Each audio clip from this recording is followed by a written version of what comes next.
A fanfare for friendship. Brazilian President Luiz Inácio Lula da Silva is the latest in a recent line of international leaders to be given the red carpet treatment by China's leader Xi Jinping. In exchange, a show of solidarity from Lula towards Beijing's effort to broker a peace deal in Ukraine. Chinese state media say the leaders agreed dialogue and negotiations are the only way out of the conflict. Analysts say that bolsters China's efforts to work with partners in the BRICS alliance of Brazil, India, Russia and South Africa, and counter a US-led strategy of sanctioning Moscow while offering military support to Ukraine.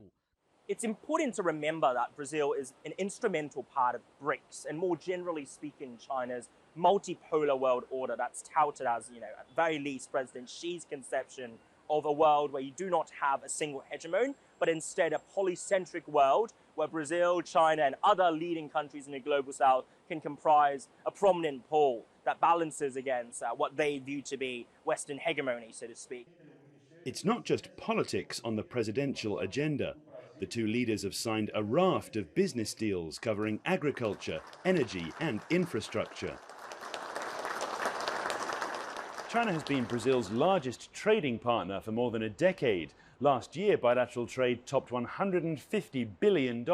That's almost double the figure between Brazil and the United States. In addition to securing new trade ties during his time in China, President Lula has ushered in the appointment of Brazil's former leader, Dilma Rousseff, as the head of the BRICS New Development Bank. Bangladesh, Egypt, Uruguay and the United Arab Emirates are also joining the bank. It's a move that's set to expand funding for developing countries and extend Beijing's global sphere of influence. That's what Brazil is bringing. It's bringing, here I am, I'm a big country.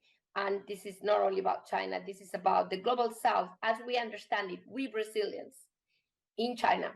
China will accommodate that message now because it's in its interest. But I think we need to realize it's a very, very asymmetric BRICS, no matter the word alliance. It's an alliance that's attracting increasing attention. More than a dozen countries have expressed interest in joining BRICS, including Iran and Saudi Arabia.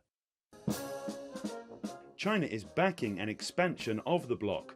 If it gets its way, there may be a need for even more red carpet rollouts in Beijing in the near future. Richard Kimber, Al Jazeera, Hong Kong.